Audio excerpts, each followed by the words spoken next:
Alright, so it kicks off with our main character, Leonis, the immortal Demon King, who was in the middle of a whole war with humanity. But with the help of some OP mages and saints and all their magic power, our dude's whole crew was getting wrecked. So our guy sees that even Raphael, an old homie of his, is siding with the humans and he's about to go off. He's ready to throw down, but Blackus reminds him he's the Demon King, and if he bites it here, the rebel goddess is gonna be majorly pissed. So our MC decides to chill cause he's gotta keep his promise to Riselia.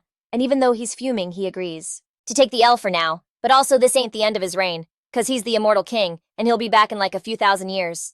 Fast forward a ton of time, and this girl Riselia and her friend Regina are exploring some ruins looking for any kind of sign. They probably should be more careful cause getting jumped in a place this remote would be bad news, but Riselia feels like there's a super weird vibe here. A second later, while they're walking, some old statue just topples over. And they start getting sus, thinking these are the ruins of a place where someone crazy important died for sure. Probably a king or something. And as they keep going, their lifeform scanner points to something behind a huge door. It's picking up something sketchy, even though the writing on the entrance is in some script they've never seen before. And while they're trying to figure it out, Regina tells her she's gonna go check out the area, but Riselia ends up touching the entrance and it just opens. So even though she's kinda scared, she decides to go in and her scanner totally glitches out right when it warns her there's a massive life level reading nearby. So in that moment, she spots this gigantic crystal that totally blows her mind, and she can see someone's inside.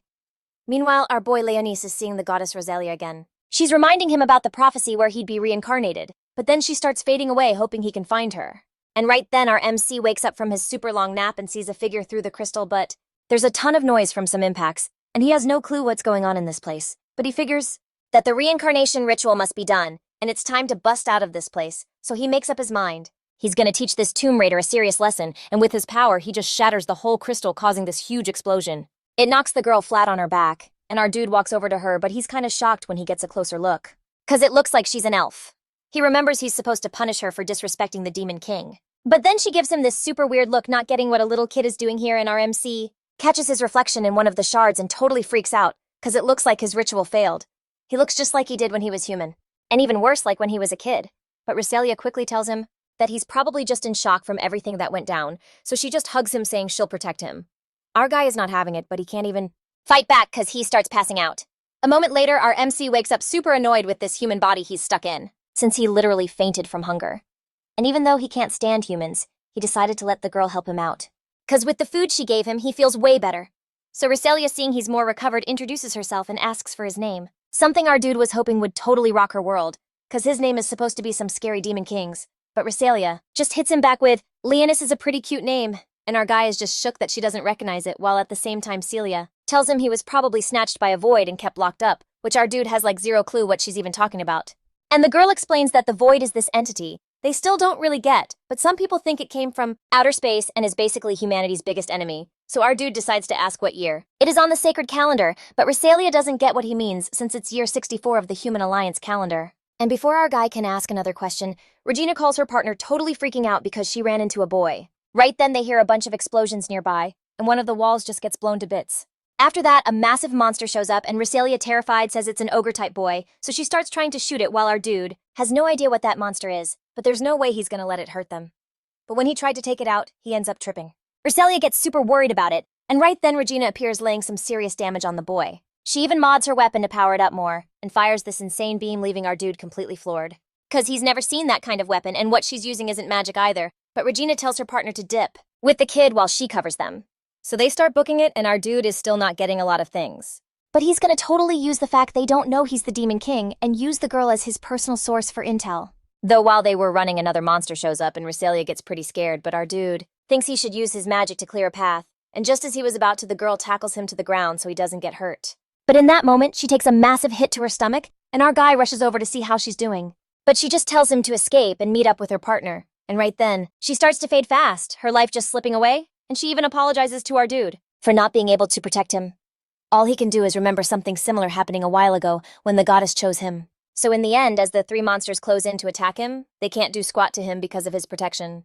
And our dude warns these enemies that he kinda likes the girl since she's gonna be his source of information. So because of that, they're all sentenced to an immediate death, and using his max level magic, he crushes one of the boys, then quickly disintegrates another one, and with a powerful fireball, he blasts the third monster, leaving only its remains. But he's also surprised by how little power he has in this body, cause there shouldn't be anything left of them. Still, he decides to go to the girl, cause as the Demon King, he doesn't care about human lives, but he does value those noble and brave souls. but he can't figure out why he can't use magic to give her back the human life she had.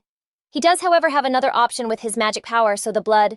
He starts pulling back from Riselia's body, and some fangs pop out, though our guy is just hoping she doesn't totally freak out when she figures out what just went down. And then the girl totally heals up, but passes out right at the same time as Regina takes out the void and calls out to her partner, but our dude just hears the noise, with no clue how the gadget works. Just then, Riselia wakes up and gives our guy a huge hug, totally stoked, cause she sees he's not hurt at all, but then it all comes flooding back to her. So she's confused why she's not messed up, but our guy explains the wound wasn't that deep, and he just used some healing magic on it though. Celia has no idea what he's talking about with magic, and just assumes it's her Excalibur's power, but our protag is also clueless about what she's on about. So Regina explains that after the voids started showing up, kids started being born with these weird magic powers, which show up as weapons that totally match their personality. And for Regina, it was that weapon she just used on the void. Hearing this, our guy decides to just go with the flow, and right then, Regina shows up glad they're okay.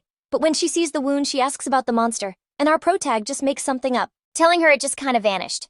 So in the end, the girls decide it's time to bounce.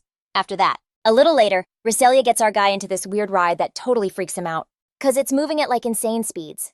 They use the time to chat about stuff, and our guy is left completely shook when he starts seeing the human city, while Riselia explains that it's the 7th Assault Garden, and basically humanity's last stand against the voids.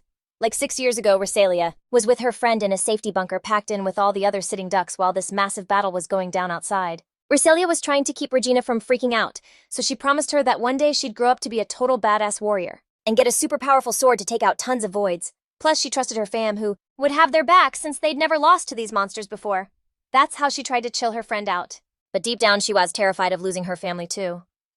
A few hours later, the gates opened and they saw the aftermath of the battle where everyone outside had been wiped out by those monsters.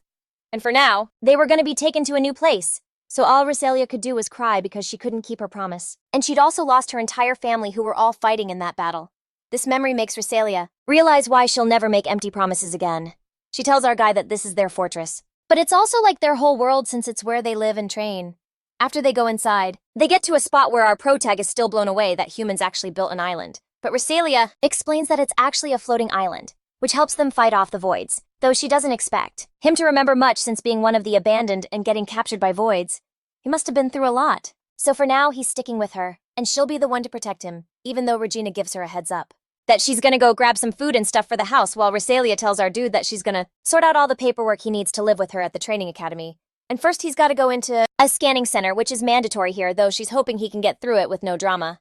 And our boy is totally cool with it. So he heads off to take a shower first, but when he's alone, he can't help getting ticked off since nothing has gone according to his plan, cause he was supposed to revive and conquer humanity again with his army. But now humans have some seriously advanced tech, and there are monsters he knows nothing about, for real. So first he summons his 2 minions, Black and Sherry, who are totally shocked by our dude's appearance. He spills that he looks this way because the ritual totally failed. And that's why he has the same human look from when he was the hero, but he also warns them this world is completely different from what they're imagining. Cause it looks like humans are the only race running the world, and if they want to take over, they've got a lot to learn. So that's the mission he's giving them. He needs them to gather all kinds of intel about this world and also about the voids, which are apparently the most powerful monsters around. As for him, he'll be deep undercover in this human fortress, where they can hopefully fly under the radar and learn a bit more about them. But he warns them that magic isn't a thing in this world, so they gotta be careful how they move. A little later, our boy goes to the checkpoint where he assumes they're gonna scan him, and he passes the first few levels no problem. But walking down a hall, he sees a meter go totally off the chart, setting off an alarm, and he decides to hide his magic power, making everything go back to normal. So after getting through a bunch of scanners, a card pops out and Riselia grabs it to send to the academy. With that, he can be enrolled, and she tells him the next day he has to take a test for his sacred weapon. Yeah, here at the academy, they need to know what kind of weapon each user has and its functions. She explains it won't be that hard, and for now, she'll show him the rest of the place, so they start walking. They end up at the Sacred Sword Academy, where our MC is just staring, totally blown away by the building since it's way bigger than his palace was when he was the Demon King. But Riselia tells him that's just the main tower, because she takes him to see some other spots like the library, and she also shows him the lab and the teaching center. This freaks our dude out even more, because he was expecting a more military-type place, and Riselia explains that the second assault garden is like that. But they figured out they also needed places for people to just enjoy life, so there are hangout spots like ballrooms. They also get to the training center where they'll have the test the next day. And right then, Riselia gets this sharp pain in her head, but she says it's nothing, and she just needs to go rest. Cause she's also waiting to be able to get a sacred sword soon. A moment later, they're walking through the academy, and our dude is floored when he hears a girl mention that this kid could be the Demon Lord, which is something I totally didn't expect to hear in this world, and I doubt they figured me out. But right then, some dude shows up saying hey to Riselia, who gets super annoyed just seeing him, and our boy assumes they've got beef, but Musel tells her he just came to say what's up, but then he totally spots the wound on her stomach, man. So he figures she must have taken on a super dangerous mission, and he even starts clowning on our MC, who decides to stay quiet so he doesn't expose his power, but Musel tells Riselia she should just accept his offer to join his squad, so she wouldn't have to be scouting just anyone. To team up with her, cause if she accepts his offer, he promises nobody would ever doubt her power. You know, as an heir to some legendary holy sword users, and he'd even give her a high rank if she agrees. Hearing this, our MC gets what the guy's deal is, since he uses a holy sword to basically control some of the other students, and he's also doing this cause Riselia doesn't have a weapon yet that proves her family's rep, but she's not about to accept any offers, and grabbing our boy, she tries to leave, but then Musel touches her hair, warning her he wasn't done talking, but our MC totally ticked off calls him out real quick, making Musel feel a massive wave of fear. From the power just rolling off our boy, and totally freaked out, he summons his holy sword to fight. But right then, Elfin appears, warning him that using holy swords for fighting is forbidden, and also he's in the girls' dorms. So he needs to leave before the principal gets a heads up, and Musel, hearing this and looking super salty, decides to bounce. Meanwhile, Riselia says hey to her friend, who comes over and starts analyzing our MC with her spheres. And he's amazed cause he gets that holy swords have totally different forms depending on the user. And he also sees the girls start talking about some missions they've been on, but right then, Riselia runs out of steam and just collapses. This freaks her friend out, but she knows it's because she needs to rest. But our MC knows Riselia is starting to get that bloodthirst. A bit later, they get to Riselia's dorm room, and she invites him in, explaining that the dorms get assigned by squads. And based on what you accomplish, the better the place you get to live. So for now, she shows him where she sleeps, and our boy isn't so sure he should be staying with only girls. But Riselia tells him he's just a kid, and the academy won't have a problem with it, so first he needs to take a shower. And then they can talk about other stuff. In the end, our MC does it, but he's amazed, cause it seems like humans have mastered water and fire magic just to take a shower. And while he was thinking about how different everything is in this world, Riselia comes in telling him she's gonna help, since he apparently doesn't know how to use shampoo. She also starts explaining that she wants him to join her group because she knows a sword. A holy one like his that has healing abilities is super valuable, so it's a sure thing that high-level groups will want him to join them. And she gets that, but she'd really like it if he decided to stick with them. But our boy asks her why she's so obsessed with fighting if her holy sword hasn't even awakened yet. And Riselia telling him she never backs down from a fight, cause she can't just wait for someone to save her. And right then, she starts collapsing, totally drained, so our boy knows what's up and activates the mark on her. And boom, Riselia's eyes totally flip, and in a few seconds, she sinks her teeth into our dude's neck, feeding on him. But she snaps out of it real quick and is like she has no clue why he did that. But our guy explains that he didn't actually heal her, cause the real tea is that she literally died back there. That night, Riselia has this flashback to 2 years ago when she was grinding to awaken her sacred sword, but she just couldn't get it, no matter how hard she trained. And Musel just clowned on her, saying it was pointless to waste her energy, and that the best move for her was to join his squad, but Riselia was like, nah. And then Regina rolled up to back her up and threatened, the guy telling him to back off cause she had total faith her friend would get some OP sword and be super strong. And Riselia was just left wondering if she'd ever actually awaken the sword inside her. The next day, Riselia wakes up and our dude says good morning, telling her he used magic to teleport her to bed so she could crash. Riselia then asks him who he really is, and our guy comes clean that he's some ancient mage who got reincarnated after a ton of years, so he knows how to use magic, which was like the OG way to use mana for spells back in his day. And that's what he did to her. He couldn't heal her cause she was dead, but instead he pulled off some high-level magic to turn her into the most powerful vampire ever. And that's why she's been feeling so weak. She needs magical energy, which is why she bounced back after drinking a little of his blood. Riselia is totally shook by this and confesses that she's from a big shot family of sacred sword users who all died protecting people in what's known as a stampede of boys, which is why she and Regina got rejected from this academy. And everyone expects her sacred sword to be top tier, but now she's not sure if she can even pull that off after dying, and our guy just hypes her up, saying she's gonna be way stronger than she can even imagine. But right then, his stomach starts rumbling like crazy, and Riselia tells him she's got it.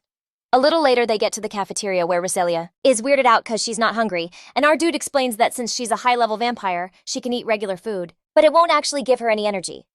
So he decides to buy her something that'll actually work, and our guy whips out a gold coin to pay with, but Riselia's like, that's not gonna fly here. Apparently all transactions are done with credit, plus that coin looks ancient. But just then, they overhear these two dudes demanding some girl pay up on a debt, but she tells them she's broke right now and will pay them back everything soon. So with one quick move, she takes them down and tells them to get lost right as Riselia says hi to her, asking what went down yesterday since she heard she got suspended, which Sakura confirms. Apparently after that, she hit up a casino and lost all her cash, and now they're trying to collect. Anyway, she says hey to our dude, cause it looks like he's got a super old coin, and when she says hi, it totally confirms what she was thinking. Cause the girl is a straight-up pro with a sword, so they decide to go grab some food. They get invited by Riselia, but our dude asks Sakuya about her fit, cause it looks kinda different, and she confirms it. Apparently it's a traditional outfit from her hometown, a memento from her sister because her whole town got wiped out by the boys, and she's on a mission to get revenge and take them all out. A little later, they get to the training room where the instructor fills them in. She's gonna test our MC's power type and he's like, I'm pretty sure I'm support, but the instructor isn't so sure. She explains he has to fight some bots that'll act like the boys, but figures since he's a support class, he's gonna need someone up front. But right then, our boy just demolishes the robots and leaves. Everyone totally floored by his power. This also worries our MC because he thought he was holding back. Some curious people come over to see what all the noise was about, but the instructor was already looking for more robots for the test because she never expected him to trash them. That's when Musil shows up saying he'll take over. Since he's a top-tier Holy Sword user, he can handle the kid's test and the instructor knows it. So our dude is like, no problem since all he has to do is beat this guy and Riselia. Totally objects because he'll use all the girls to jump our MC. So if that's the plan, she is his guardian, we'll fight too. Musil agrees, but only if she joins his crew. If she ends up losing. But our MC agrees instantly because they're totally confident they're going to win. And Musil will have to stay away from Riselia for good. In the end, the instructor gives Riselia a training weapon and she starts the duel by rushing Musil. But he uses the girls under his control as shields and sends even more to fight our main character. Our guy just uses his magic to stop anyone who gets close and watches how she fights. Riselia is super skilled with the sword, so she gets past her enemies and heads straight for Musil, who uses his weapon to trap her while he mocks them, saying she can't break free from his control with her power. And now all he has to do is capture our MC to make him his. So he walks right up to our boy. Our dude is thinking of ending this quick, but then he hears Riselia refusing to lose and especially refusing to fail at protecting him. So at that moment, everyone just stares completely shocked as Riselia's hands start to glow. And a holy sword appears. Riselia even breaks free from Musil's control, and in just a few seconds she's running towards the guy managing to shatter his sword. This move also frees the other girls from the control he had over them. And Musil decides to surrender while Regina runs out to hug her friend, because she finally got her holy sword. After a few hours, they throw a celebration in their dorm room.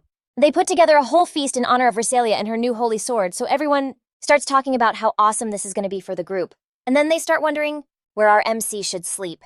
He thinks it's best to stay with Riselia, since she's the one he trusts the most. And he's totally chill with being near her, so all the girls are down with it, no sweat. Meanwhile, our boy knows this is way better for keeping his secrets on the DL. A little later, our dude is chatting with Elfin, who is running some data for him, and our dude asks her about her holy sword, but she's like, that it's for analyzing all kinds of data. And that's what she uses it for now, since she used to be the muscle in her old squad. But when some of her crew got wiped out by some voids, she felt super guilty, and now her holy sword basically lost all its OG power. But then our boy gets interested in a map, and a few minutes later he's checking it out. So he starts connecting it to the spot where he had his palace and where they are now. In that moment, he decides to summon Blackus to find out what info she's gathered and what's good, so Blackus tells him that from what she's scoped out, this fortress has a core right under them, and it's guarded like crazy. And it's this massive magic crystal that powers the whole fortress. Our dude is totally digging this, cause it's a perfect fit for his plan, so he asks her to keep digging. But just then, Sharia shows up saying that she's got some intel too, cause she found some bomb food, but also it seems like nobody here knows about the 1,000-year war, or about the Demon King Leonis. This totally throws our dude for a loop, but Sherry notices he turned Riselia into a familiar, which our boy totally confirms, cause he's positive that since she's a vampire queen, she'll be his right-hand girl and give his demon army a major power-up. Just then, Riselia arrives, so our dude says bye to Sherry, but later that night, some divers were scoping things out under the fortress and get weirded out when they see these roots making a beeline for it. But when they try to get a closer look, they get ambushed. That night, our dude remembers how thousands of years ago he was just some young guy known as one of the kingdom's heroes, and he decided to help out some rando who said there were monsters near their territory. So sticking to his whole justice thing, he decided to go with him, unlike the other heroes who couldn't care less about the low-level peeps in the kingdom.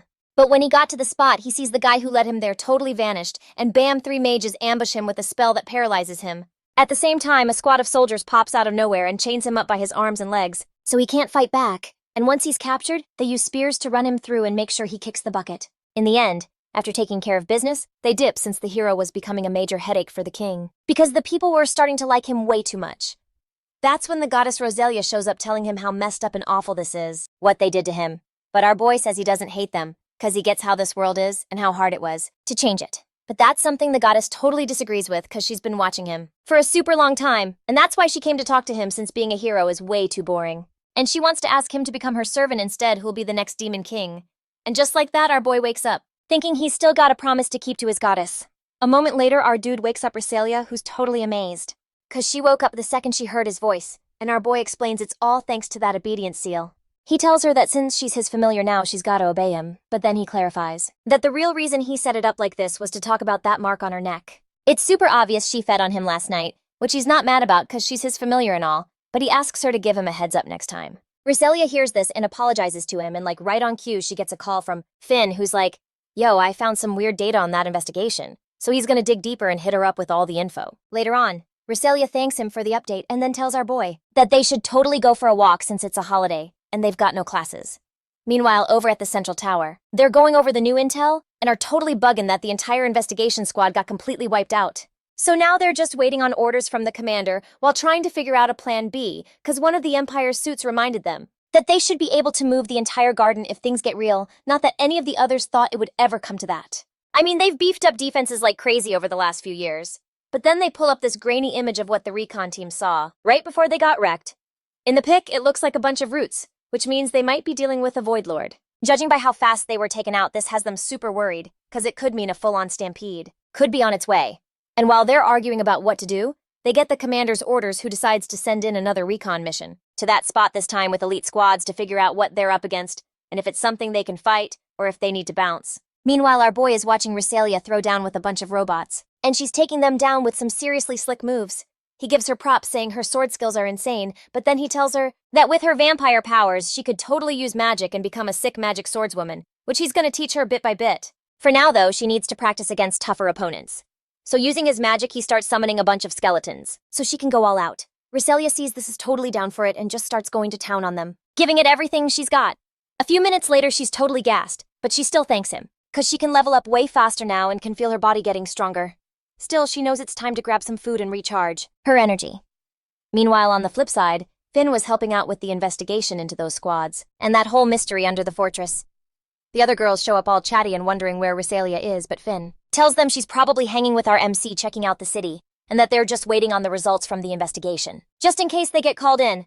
Speaking of our boy, he's just staring at the city, totally blown away by how far humanity has come. Riselia stops to buy a few things, and who should be there but Sherry working a job to make some cash. She's kind of shocked seeing how close Riselia is with our MC and wonders what they're even up to on their day off. A few minutes later, our MC and Riselia roll up to this little restaurant, and a bunch of kids run out to say hi to her. This totally catches our boy off guard, but Riselia's like, chill, they're just some orphans who crash here. She tells him she works a part-time gig here to help him out, and our dude just gets hit with a major flashback to his own childhood. Like, he totally gets the whole orphan vibe, but being swarmed by a bunch of little kids is kind of making him feel awkward for real. He says what's up to the lady who runs the place, and she's super grateful he showed up, saying he's always a massive help.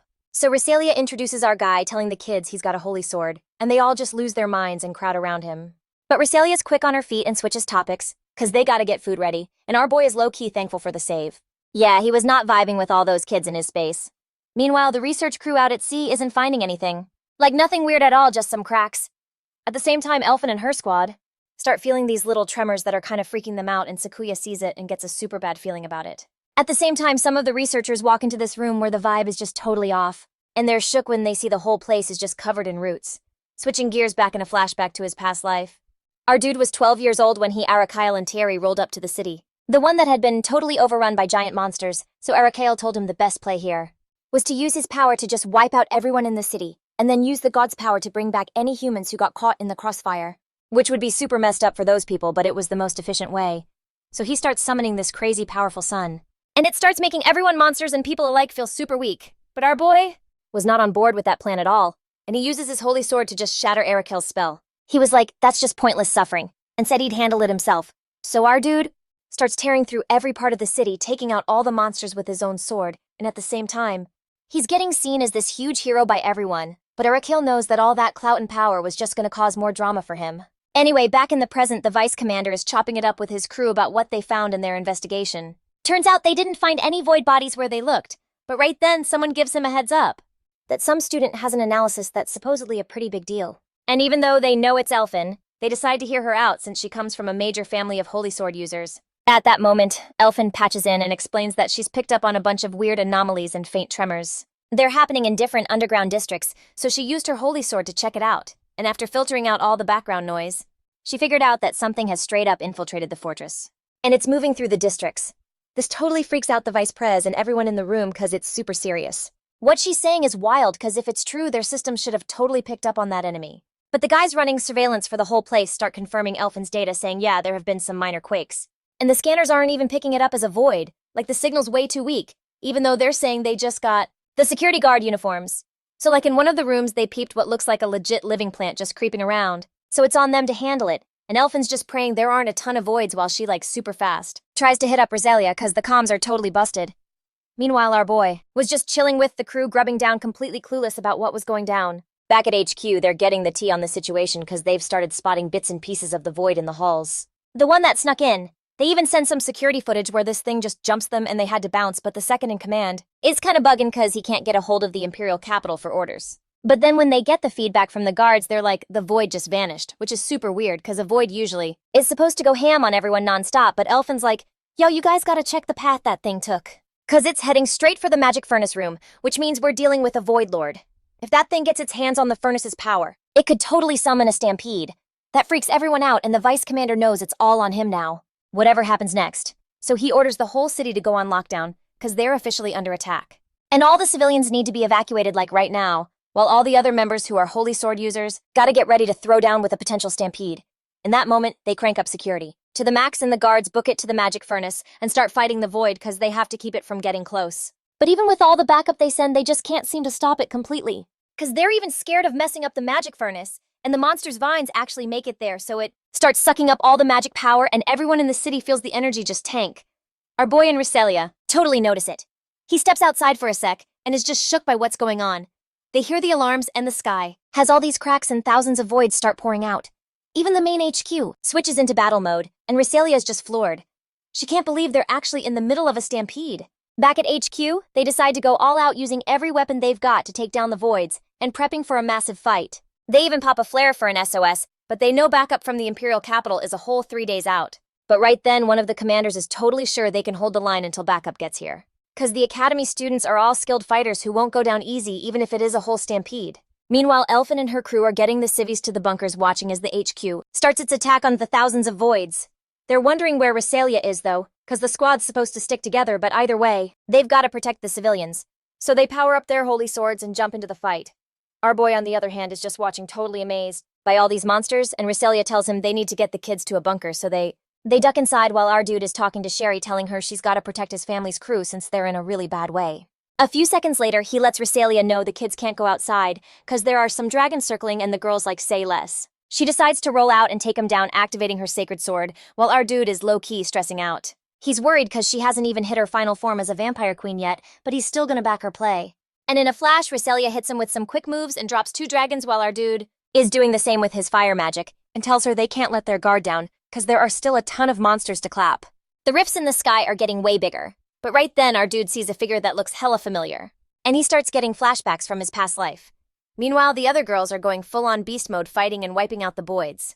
The ones that were closing in on him, which Elfin confirms a few minutes later, cause they totally cleared out the zone around them. And just then, they spot this gigantic void appearing near the city center, a thing that's literally towering over several buildings. They start bugging out cause a Hydra is way too OP, and our dude for his part also sees an ancient dragon show up. It's emerging from the rifts, and he knows for a fact he'll have to use 10th level magic to even have a shot at deleting it. So he asks Riselia to buy him some time, and then a few seconds later, our dude summons a rain of fire that just slams into all the voids. It hits everything in the area, knocking the dragon down to the ground, but it's not enough to take it out, so Blacka slides out of the shadows to back up our dude, and he casts a second level 10 spell to totally annihilate that void. This just leaves Riselia completely shook, and at that exact moment, the ground beneath them just cracks wide open. Some roots shoot out and just snatch Riselia up while our dude watches as those same roots twist into a familiar shape that calls him by name. And that's when our dude gets it, that void is Arakela, someone he's known forever. Like a long time ago, back when our dude served the goddess Riselia, he found her in her palace after he got back from a war. So he gave her the deets on his victory against the enemies and the loot he copped, and Riselia was totally stoked about it. She was hyped cause he was turning more and more into the Demon King she was looking for, so it was the perfect time to give him a special gift. So she handed him a sword from his hero days, but she knows that at this point, he can't use a hero's sword, so she flips it into a cursed sword that would grant him all the power he'd ever need. But she lays it out for him to get it. He's first gotta prove his devotion to the goddess is legit. Flash forward to now, our dude attacks those roots with his magic and manages to scatter them. He sees the obedience mark is still lit up though, so Riselia must still be alive, and it looks like Arakela is daring him to come down. Right on cue, Blacka appears mentioning how they're facing that old geezer again and asks our dude, what's the plan for the human kids cause they're super weak and he shouldn't waste his time on them, but our dude knows he can't just bail on them, so he whips up a magic shield with his powers to keep them safe, and what's more, he summons a whole crew of skeletons to help defend them. The kids see this and thank him, and as he starts to walk, Our dude hears the elf's voice in his earpiece because she's trying to hit up Riselia, who's in the middle of fighting some massive void beast, and they totally need her help. But our boy just grabs the earpiece and answers. He's like, "Yo, Riselia got snatched by a void beast, so we can't help." But then he tells her to chill because he's gonna go save her himself. The elf is like super freaked out by this, saying it's way too dangerous, and he should leave it to a whole squad. But right then, Regina just wrecks this huge dragon, and our dude tells her to like look around at where he is. So the elf does, using one of her little spy orbs, and she's totally confused why there are signs of some major beatdowns everywhere. But our boy just tells her he'll explain everything later, and for now he's off to save his partner. The elf is cool with it, no questions asked, and like in just a few seconds our dude is already cruising on these plates deep underground. His familiar asks him why he's even protecting humans since it knows Sherry is helping Riselia's crew and even threw a shield over the kids. But our MC just says he's interested in some of the weapons those girls have, and he also wants to keep Riselia happy since she's gonna be his right-hand woman. A few seconds later, they blast through some sealed doors and get to the core of the magic furnace where they see Archyle just sucking up all the furnace's power. Our boy demands he give the girl back and straight up blasts him with a magic shot. Archyle just tanks it and heals in seconds. Then he tells our dude that he should have stayed dead 1,000 years ago. It's too late for a comeback cause everything's changed and now the world's gonna get a total reboot. Like from scratch cause the Void chose him to build a new world. This whole speech totally blows our MC's mind. He sees like hundreds of faces coming out of these roots and realizes Archyle straight up absorbed a ton of priests. Meanwhile, Riselia can hear our dude's voice, but she can't break free from whatever's holding her. And Archyle uses that chance to jump our MC, who tries to fight back but ends up getting injured. So he uses the moment to talk to Black cause Archyle is draining their mana, which is why their spells are so weak right now. Plus that light power Archyle's using is being juiced up by the souls of those priests, so it's time to go all out. Meanwhile, Riselia's just listening to the fight and getting hella pissed that she's just stuck in that spot doing absolutely nothing.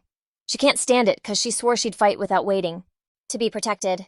So with all her strength, she summons her holy sword, not even caring that the roots are making her bleed. Cause she has to go fight with our dude who's right in the middle of it.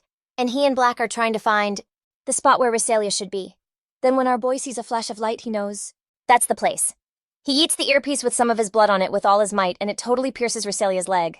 Her vampire powers go wild, and she easily busts free from the binds, managing to get out from inside Archyle. Archyle has no clue what just happened, but our dude's like, I shared my blood with her, bro. In the end, our MC catches Riselia and is super stoked cause he sees she's got a way better handle on her vampire powers now. And also, peep this, Archyle starts cooking up some crazy powerful spell to totally wipe him out, something Blackus is already clued into. And our boy asks Riselia for cover cause he knows he can take him, but he just needs a minute.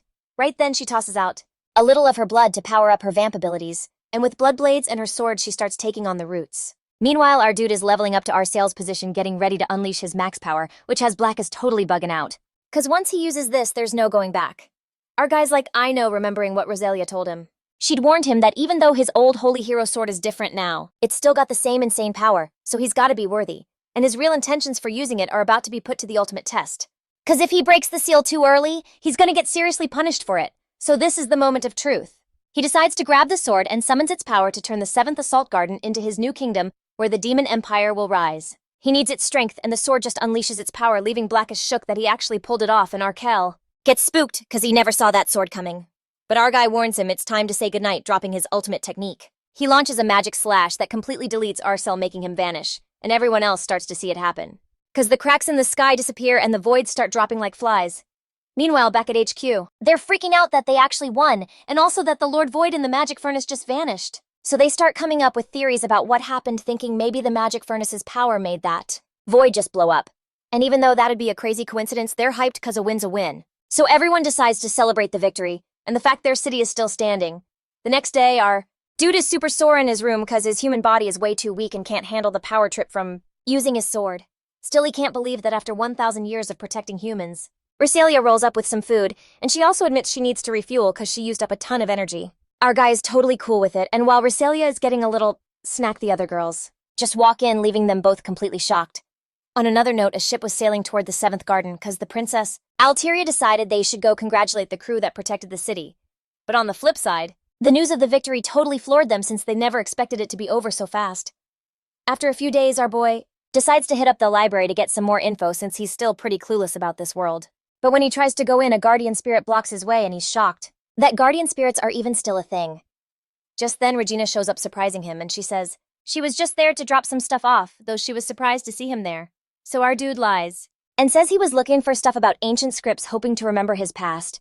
This totally sells it for Regina, who looks at the artificial spirit, gives it a nod and asks for permission to go in, getting it to open the door for them. So the MC asks her what went down with the royal spirit, and she's like, the tea is that it's probably hiding out in some forest. A second later, they get a ping because the squads that threw down in the battle were invited to a meeting with the princess. He decides to go cop something for Riselia, but on the way he gets completely sidetracked. And she's totally cool with it, no drama, just lets him go off and investigate whatever he needs to. On the flip side, a crew of Agi are meeting up because the humans basically pushed them back into zones where they're not thriving. So they're like, we gotta rebel. And what better way to do it than by snatching the princess as a hostage? They're all going over the plan when this girl slides out of the shadows telling them she can help them out. They're all super shook, but the girl introduces herself as Charnak, a witch from the Forest of Darkness, and then works her magic. She straight up summons a demon sword, which blows everyone's minds because they think it's some kind of sacred blade. And when Bastia gets a hold of that magic power, his strength just goes off the charts, so they all agree to let her join the squad because she'd be a huge help. A little later, our boy sees the princess's ship, and is just floored because for his demon kingdom, they'd need a bunch of ships with that kind of military power. For real, they'd need a whole squad of ships with that kind of firepower. Plus, he decides to go cop something for Riselia, but on his way there, he's shook when the shopkeeper tells him that Agi races exist with like elves, werewolves, and a ton of other types. And that's when our MC realizes there's a whole lot of stuff he just doesn't get. Seconds later, he meets up with Riselia and the other girls who are all hyped to see him and tell him they gotta get going. But our dude is kinda weirded out because Regina isn't with them, and the girls are just like, she's probably busy or something. He gets a sus vibe and figures they're hiding something, but right then some other girl shows up and the tension between her and Riselia is like next level. So they bicker for a minute and then bounce, still kinda salty, while back on the ship. The Igi manage to sneak in and take out a few guards using their faces as a disguise so they can get past undetected. And they just keep moving forward with their plan. A few minutes later, our MC was chilling in a quiet part of the ship with a copy of the books he managed to find, but no matter how hard he looked, he found zero info about the goddess and the heroes, which made him think someone totally tried to erase that part of history, so that nobody would ever know. Just then, Sherry shows up saying she's got intel on the place. Cause from what she's seen, that ship also runs on energy from a magic crystal in its core, plus it has a weapon that looks like it can fly. And there are some areas they're still checking out, so our MC gives her props and asks her to keep digging for more deets. Right then, Riselia shows up with the other girls and they invite him to go for a swim. After a few hours, everyone is gathered in the main hall to welcome the princess, while Alteria just stares completely stunned. She watches as one of her guards gets taken out by a waiter, and the other guards are wiped out too. So not knowing what to do, she just watches as two Agi tell her she has to go with them, and she lets her spirit animal loose, so it can try to escape while Charnak tells them it's not gonna work right, as everything is kicking off in the main hall. The Saijin just took over and wasted the guards, revealing their true forms, and leaving everyone shook cause the rumor was they were rocking some sacred swords. But they get snatched up real quick, and our boy just decides to chill for a sec to figure out what they're plotting. A few minutes later, they split the civilians from the magic sword users, and our MC dips into the shadows right as one of the Saijin pipes up. He says they're gonna be offerings to the goddess, which totally gets our boy's attention, so he decides it's time to go save the princess. So he just ghosts the place without anyone even noticing. Meanwhile, the princess gets snatched by some spirit. The spirit jacks the navigation, and Charnak and the other Ajin order everyone to head straight for the imperial capital. But the princess is like, yo, there's a swarm of voids right there. We'll get wrecked if we go now. But Charnak totally refuses to go around them. Bastia calls him out like, we can't die here. But then she sees Charnak's smirk. She realizes that was his plan all along, and she is so not gonna let that happen. But as she draws her sword, it starts burning her. Charnak reminds her that she's the one who gave them that power so they can't turn it against her. He also tells the other angels she better obey. Meanwhile, back at the port, everyone's confused why the ship is about to dip. The trip wasn't even scheduled till the next day. Then Regina sees this spirit animal roll up on her, and when she touches it, she hears the princess's voice, asking for help, saying the whole ship has been taken hostage. So she bolts in that direction because they gotta stop this, and a little while later, she bumps into our boy in a hallway. He has no clue what she's doing there, but Regina explains that her sister is in major trouble. Then Regina lays it all out when she was born up in the sky. There was this star, everyone linked with some huge disaster. So the king decided his newborn daughter had to go and ordered a crew of guys to make her disappear.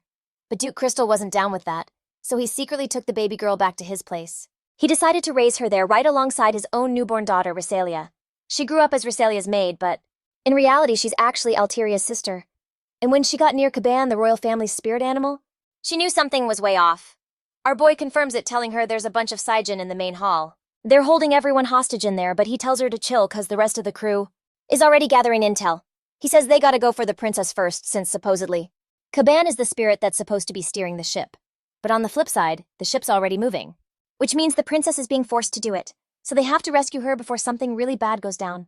Meanwhile, Riselia is talking with Elfin. He managed to analyze the power of Lightning's magic wand, the one that's set to trigger the explosives, so now she only has a few seconds to block the signal and save everybody.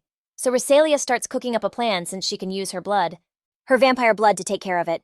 As for our boy, he makes it to the navigation center. He doesn't see the princess, just some bodies on the floor next to the artificial spirit. But Regina sees they've plotted a course straight for Avoid's Reef. And on top of that, the ship's controls are totally locked down, so she needs to try and hear the princess's voice again. If she really focuses. But our boy tells her she should try to link up with her through Caban since he's probably... Being a royal spirit, it would let them talk, but Regina is low-key freaking out, because if she does it, it'll totally spill the tea that she's royalty too. But our boy reminds her that saving her sister is the main quest right now, so Regina is like, "I bet," and gets in the zone. She uses the spirit and actually gets through to the princess, who's totally shook that she can even use that power. But Regina plays it cool and lies, saying she's a spirit mage and just needs her location like ASAP. So the princess hits her back saying they're taking her somewhere, but they gotta save the ship's crew first. Cause they're heading for some gnarly boy reefs, and they need to get Cabana to a room deep inside the ship. From there, they can totally hijack the system when she gives the access code. Regina's mind is blown, but she's all in. She agrees and breaks it all down for our MC, who tells Regina to get going and take control of the ship. He'll handle saving you, sister. And just like that, our dude smashes through a window and yeets himself out to find Alteria. Meanwhile, back in the main hall, Riselia is using the chaos Sakuya and Fenris are stirring up as a major distraction. With Delphine's help, she starts to dismantle the trigger the Eigen were using to set off the boom booms. With that threat out of the way, all the girls break free and just start throwing down. They totally own the Eigen in like seconds and take them down fast. They're super hyped because the plan went off perfectly. Now she's trying to hit up our MC, but no matter how hard she tries, there's no signal, and then they look up. And they're floored to see they're entering a boy reef. They know this is a seriously dangerous zone. A bunch of monsters start jumping onto the ship, but without even hesitating, they start getting the civvies out while holding off the creatures trying to get close. Right then, our boy finally calls Riselia and gives her the rundown on what's happening, how they're trying to save the princess. It looks like they're trying to bounce with her on some escape ship, so he asks Riselia to back up Regina, who's trying to get to the ship's core to take back control. Riselia is on it and dips out, managing to save her friend who was getting swarmed by some boys. At the same time, back in the hall, the rest of the squad is staring in shock as a high-level one just pops out of a rift. So Sakura tells them all to dip because she's got this. They need to protect the civilians, and a few seconds later, she's all alone with that boy, and she's kinda glad no one else is gonna see this. Cause now she can go all out with her demonic sword's power, no problem. Meanwhile, Regina manages to push forward thanks to Riselia, who tells her she'll take care of the boys, so Regina starts working the core and activates the code Calamity Star, remembering what her sister had confessed to her. Cause that star meant a whole lot to her as a princess. So once Regina is back in the driver's seat, she whips the ship around to get them the heck out of there. On the flip side, our boy is holding back the ship that Charnak was planning to escape on with the princess. And back in the hall, the girls are freaking out because they've been completely surrounded by the boys. But then out of nowhere, in just a few seconds, all the boys just vanish. Turns out it was Sherry who wrecked them in an instant. So like with nobody watching, our boy slides back to Charnat and hits her with a question. He's like, "How'd you hook the agent up with those demon swords?" And she's totally clueless how he knows, but then our dude drops the bomb that he's the Demon King and the witch is so not having it. She's all, "You can't just throw that name around like that," and straight up tries to clap back at him, but our boy totally parries her magic attack easy peasy, telling her it's some old school magic he literally invented thousands of years ago. So then he snags the witch and is like, "Spill it, why were you trying to trash the holy swords?" But she tells him, it was all to forge a new demon sword cause the goddess was gonna give it to them as like a gift, and our boy is shook. Cause like the gods were supposed to have been yeeted from existence like 1,000 years ago. But right then, Charnak gets run through from the inside by some sword's power and starts revealing her true freaky form. This totally wigs our dude out cause he recognizes that holy sword, it's the infamous Demon King Slayer. But like he never expected that even that asterisk sword would get corrupted by the voids, and the fight is on. But he's gotta dip and dodge the attacks while also playing bodyguard for the princess, though he's kinda hyped when he sees the ship's cannons go live, blasting away at the voids. Even Regina sends some missiles at the main baddie. And just then, Riselia pulls up on our boy, who's totally stoked to have her back, cause he needs her to cover him so he can charge up his power. So while she's taking out some voids, our dude summons his demon sword, and with one mega powerful slash, he manages to totally obliterate that void lord. A few hours later, they finally make it back to the city, and the princess is giving them major props. She's thanking all the girls for going beast mode and saving her life, but she's kinda weirded out that our boy is a no-show, and the girls tell her he couldn't make it. They say he was just way too wiped out, and you can tell the princess is super bummed. She's also sad she can't see the spirit mage who saved the ship, but Regina keeps it on the down low, and Riselia just says the mage wishes the princess all the best. A few hours later, our dude is still awake and hurting bad from using the demon sword again, but then Regina shows up with some snacks to thank him for everything he did yesterday. Fast forward a few days, and a squad of agent are totally cornered by some Imperial guards who are telling them to give up. They're about to be hauled off to jail for trying to jump the princess, but right then, they hear a voice out of nowhere, and a spell just turns the guards to stone. The agent are completely mind-blown. They watch as our boy walks up wearing a mask, and he introduces himself to them as Zorbadis. He's like, "I'm the Demon King of this world, and you're gonna serve me." Then, with his magic, he makes them all hit the deck and bow to him. He tells them he's down to help them out if they're willing to join his crew, saying he can give them a safe place to crash. In the end, the Ajin are like, bet, since they've got no other options. Then our dude just summons a portal to a whole labyrinth that's totally off the grid, away from the human world. He tells them they can set up shop there and wait for his next move. But right then he gets a call from Riselia and has to dip because he's got other stuff to handle. A little later, our boy gets back to his room and finally chills out, glad he managed to round up all the Ajin, who the prisoners were for their whole demon kingdom.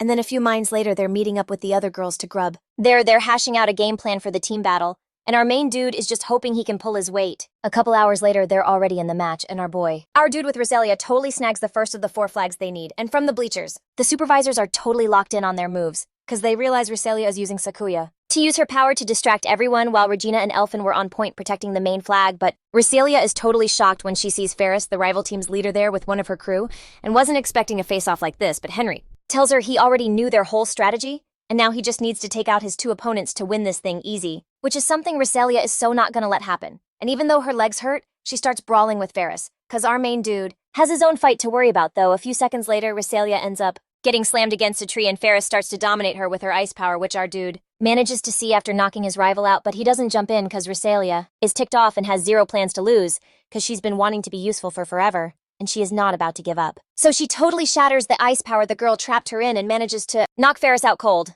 And then a few minutes later, they clinch the victory, something the commanders are seriously impressed with. But they know those kids are still way too naive for a real battle, cause they're missing a ton of experience. Meanwhile, over in some deserted city, Nefakis offers up as a sacrifice a bunch of holy swords from some users they managed to snag, and he's hoping the goddess of prophecies will awaken soon, just as a floating city appears in the middle of the sea.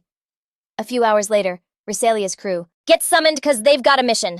They detected some sus activity thousands of miles away, so they sent out a drone that took a picture. And the girls are shook because it's Assault Garden number 3. And the commander confirms it, saying it's the exact one that was lost, but it reappeared and is now heading right for them. Though they have no idea why it activated or the reason it's moving towards them, but they're guessing something big is going down. On top of that, they've seen some active flags in the survivors zone.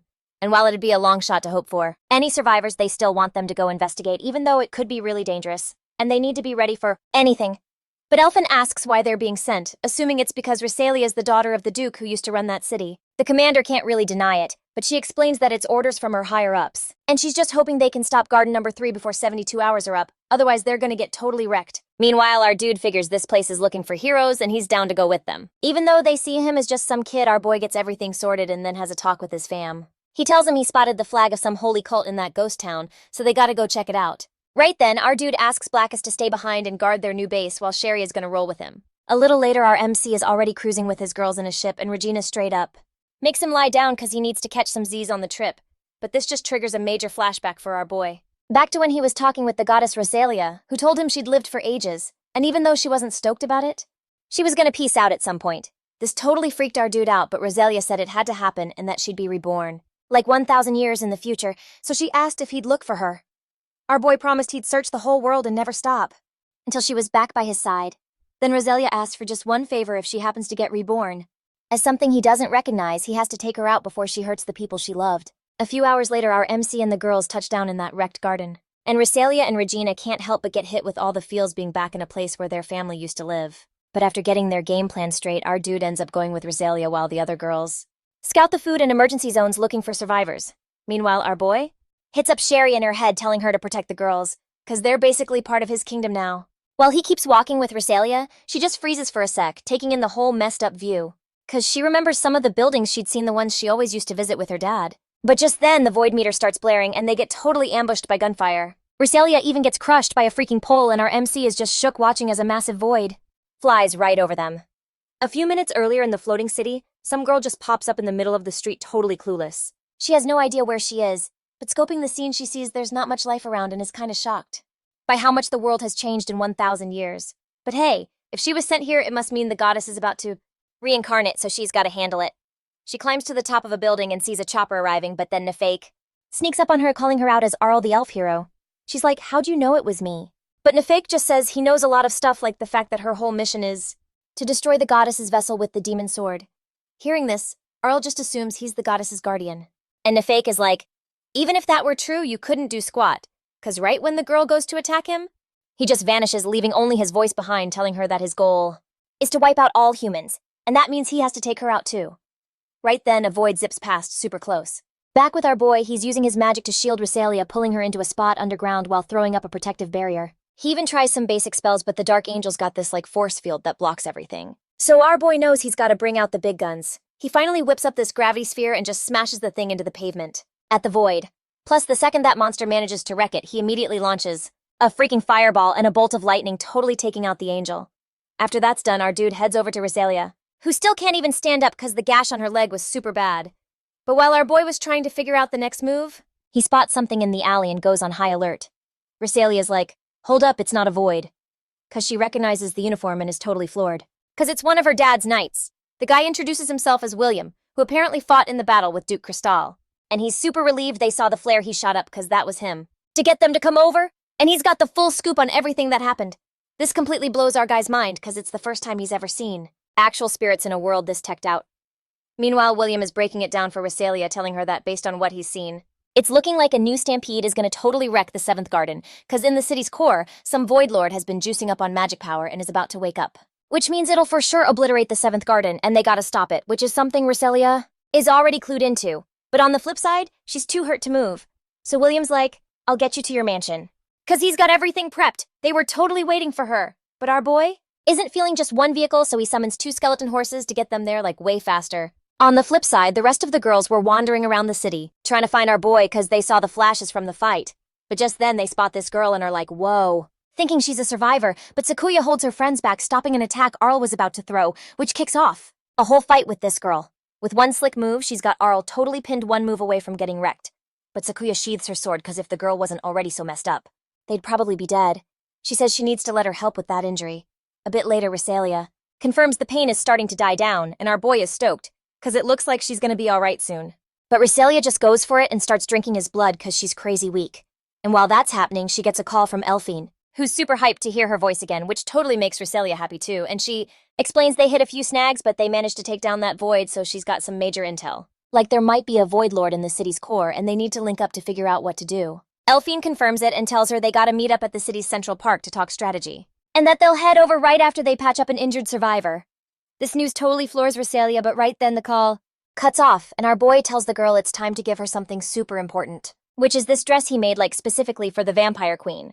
With it, she'll be able to convert her magic energy straight into physical power. So a ton of her abilities will get a serious power-up, but she should only bust it out when it's an emergency. Plus, he shows her 3 talismans he wants to hook her up with so she can protect herself if things get dicey. 'Cause he's not about to let what just went down happen again. Meanwhile, the girls are patching up Arl's wounds and she's thanking them for the help. And Elfin is digging through his data for the girl's name, but is coming up with nothing. As someone who lived in the 3rd Garden, so he straight up asks who she is, and Arl tells him she's a Chinese sword meant to take out that goddess. But when she sees the confused looks on the girls' faces, she gets it. That nobody remembers the legend. And for now, she's got to take down the dude controlling the Dark Angels. But since she's super weak and starving, the girls tell her to just chill for a bit so they can grab some food and they'll help her out. 'Cause it's their job to save all the survivors in the city. On another note, Nefakes gets a heads up from one of the angels that none of the other voids made it out alive, which totally shocks the guy, but he's not buying that it was just some swordsman who took them out. Not that it matters since the goddess will be back to life soon anyway. After a bit, our boy rolls up with Riselia to the Dio mansion, and she's just blown away because memories are just flooding her mind. So they all walk through the place, reliving her past life, and our main character does too, remembering his time in the Demon Palace.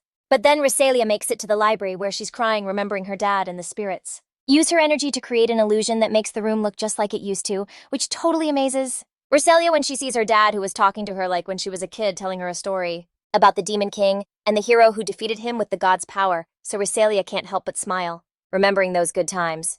But then a voice snaps her out of it, and when she turns, she sees it's Nefakes, but she thinks he's just another survivor. And Nefakes gets ticked off, taking it as a total insult to be treated like a human. So he immediately tells her he won't let that disrespect slide and just attacks her with a massive fireball, which our boy manages to hear, and he books it over to where she is. At that moment, Riselia is out cold, flashing back to the day her dad and her brothers had to go off to fight. She really didn't want them to go, and her dad promised her that as soon as she got a sacred sword, they could fight side by side, but for now she had to remember the story He had told her about the Demon King because he believed that same Demon King would be the one to save him from the voids one day. Just then, Riselia wakes up totally shocked because there are 3 skeletons in front of her, which also catches Nefakes by surprise, because he didn't expect the girl could summon a death servant. But our boy shows up seconds later and without a second thought blasts Nefakes with a powerful spell. While he's doing that, he quickly checks if Riselia is okay, and the 3 guardians signal that they protected her so she wasn't hurt. But Riselia still has no clue what happened, and our boy tells her it was those amulets he gave her a bit ago. Because he was positive she'd need backup, but then they just hear this dude Nefake laughing his head off, totally not expecting a mage to show up, especially one on that level in this world. Our boy recognizes him but has 0 clue what he's doing here. So when this guy blasts his fire magic, our protag claps back with some ice magic and just schools him easy. Then he strolls up to Nefak, asking him like, yo, what's your deal being here? And right then the whole ground starts to shake. But Nefake is all like, St. Terry's destiny is a done deal. She was just the vessel for the goddess to pop in. A goddess who's gonna totally consume the entire world. So then Nefake just dips out through a crack in the ground, and even though our boy tries to stop him, he can't. He's still bugging about what Nefake was even doing here in the first place, since the dude's one of the Demon King's top commanders, and he's just praying he's not talking about the goddess Riselia. But right then, they start hearing this massive noise, and look over to see some giant figure just spawning in the middle of the city. Our protag realizes it's St. Terrace who's been turned into a void. On top of that, the symbol of the Sacred Order just pops up in the sky.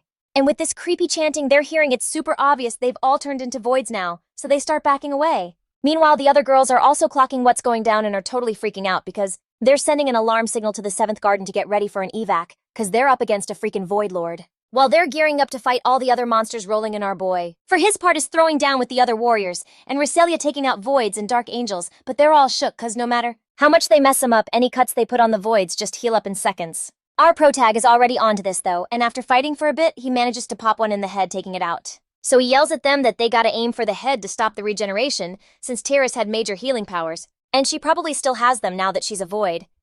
Elfin and her friends figure out the same thing, letting them waste the voids coming at them. So like a few seconds later, Elfin snags some rides so they can get around, and she tells her crew to cover her while she tries to hotwire them.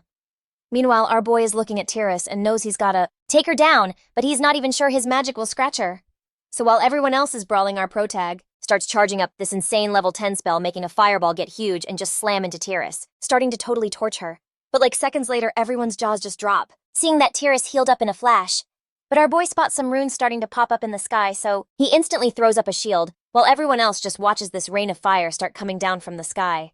It even takes out a bunch of the dark angels that were flying around, but the impact is so massive you can see it from miles away. And the girls recognize that power because it's level 11 magic, the kind that can cause some serious destruction. So Elfin rushes to go help them out. Our boy, on the other hand, asks Riselia to cover him for a sec, while he charges up a massive spell and she's like, bet, along with the other guardians. So he starts throwing down with the dark angels that are mobbing him while our boy gets airborne and preps his demon sword because he's got to finish Terrace. So he whips it out and says the magic words to power it up. But he's totally shook when the sword just hums and won't budge, and right then he starts hearing Roselia's voice. It's coming from inside that Void Lord, and he has no clue what's going on, because Riselia is calling him out for trying to take her out with the same sword she gave him, and our dude, totally pissed, yells back that there's no way she's the real Riselia. So he forces the sword, managing to send out a magic slash, but Terrace just blocks it and claps back with some spears of light, which he fires like super fast all over the place, and in the chaos he manages to wound Riselia and our boy. On the other hand, gets straight up impaled by one of the spears, hitting the deck completely knocked out, and everyone starts freaking out, even Riselia. She rushes to his side with the guardians to try and protect him, but then they see Terrace starting to charge up his runes for that fire rain attack again, and they know they gotta do something like right now. So her power kicks into full vamp mode, and she summons that dress our boy told her about, and with just one swing of her sword, she unleashes this massive blast of destruction that slams right into Terrace, managing to knock him to the ground, which stops him from launching that firestorm and buys them some time.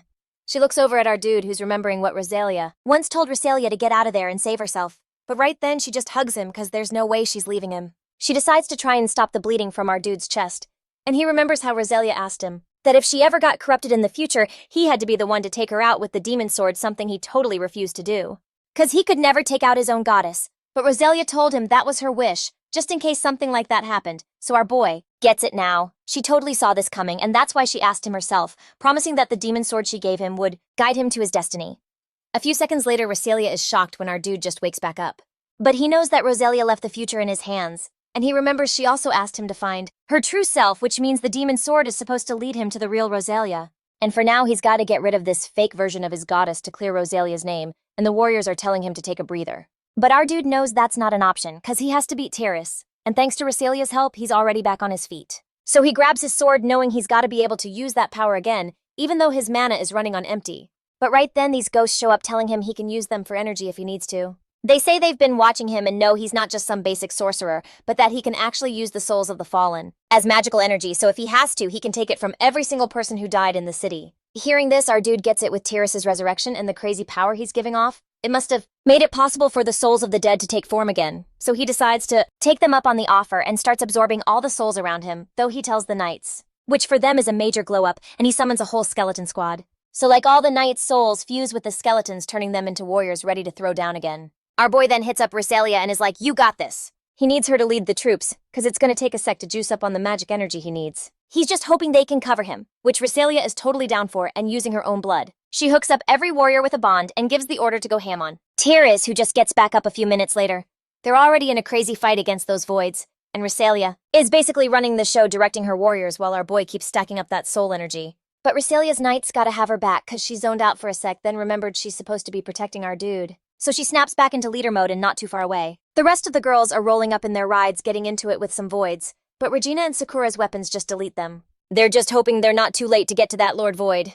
Meanwhile, our boy is watching his crew fight, knowing he still needs a bit more juice. But then he freaks when he sees Tiras start charging up her level 11 magic again. He yells at everyone to group up cause a massive attack is coming, and like in just a second, a whole rain of fire just wrecks the place. But our boy pops out a few seconds later totally fine thanks to a shield he managed to pop up. Meanwhile, the girls are getting closer, but then they spot this dark angel creeping up behind them. And Arl totally panics, cause it's the same one that messed her up before, but then the angel just vanishes cause Sherry snagged it with a whip and basically one-shotted it in seconds. Back to our main dude. He tells everyone he's finally got enough magic energy and starts channeling it into his sword, but Tiras ain't having it. She's not about to let him win and starts powering up her magic again. Our boy is like shook, but he doesn't think she can spam that fire rain attack. And since Tiras knows she can't, she just rips a whole building out of the ground to yeet at him. But Riselia's got it covered. She uses her vamp powers to just shatter the building before it can even touch our boy. He starts chanting the spell Riselia taught him for his demon sword, and even though Tiras tries to talk trash to break his focus, our dude doesn't even blink.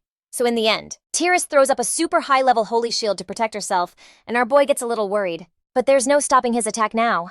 And right then, as the girls were rolling up, they finally spot the Lord Void, and Arl tells them to get a little closer, so Finn warns them they're about to make a huge jump. And when they do, Regina and Sakuya start blasting with their swords, managing to chip the shield a little, but then Arl just unleashes all her magic power into her attack, cause they have to take this goddess down. And she totally shatters the shield, even hurting Tiras in the process, which leaves our boy completely floored. Since he has no clue where that attack came from, but it was totally insane, so he's gonna use the fact she's hurt to pull out his sword, letting her know his sword already figured out that Tiras is a fake goddess just using Riselia's name, so he fires a magic beam that starts totally wiping Tiras from existence, giving her zero chance to regen, and he just straight up beats her in a few seconds, and taking out all the voids that were overrunning the city at the same time. A few minutes later, our boy was checking out the aftermath of the battle, and the ghosts are saying their goodbyes to Riselia, telling her it was a total honor to serve her house even after they died. But she asks them to tell her parents about her, and the knights promise they'll be super proud of the warrior she's become. Right then, the other girls show up, and Riselia, along with our dude, goes to meet up with them, and the girls all have this big happy hug, totally relieved to see they're still alive. And our boy is totally shook when he recognizes Arl, but like seconds later, some ships show up bringing help for the injured. And our dude knows they managed to save his kingdom all over again. A few minutes later, they're already on the ship, and our main character stops staring at Arl, cause he just doesn't get what she's doing in this time period. You know, being the elf heroine. But then Riselia starts talking about some book she found in her dad's library. And when our dude hears this, he realizes the whole story of the Demon King and the heroes basically became bedtime stories for kids. A few hours later, our boy is in his room talking to his crew and explaining how Nefark's popped up. They gotta find him to explain what he did, but meanwhile Sherry is totally not trusting Arl. Our dude asks her to keep an eye on Arlie, but then Riselia just pops in out of nowhere, saying she needs some of his blood to recover from the fight. This totally catches our boy off guard. Meanwhile, the other girls are just doing their own thing, but Elfin suspects that there's something connecting all these attacks, and she's gonna find out what's really going on. At the same time, Arl wakes up in the hospital and realizes that if she hasn't disappeared yet, it means her mission isn't over.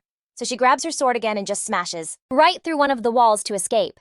Our dude hears it from far away, but decides to just let it slide for now, since it's not a huge deal until he gets enough power to introduce himself to everyone in this city as their new boss, the Demon King. And that's a wrap on this recap. If you want to see another awesome recap, 2 more vids should be popping up on your screen. With that said, catch you on the flip side.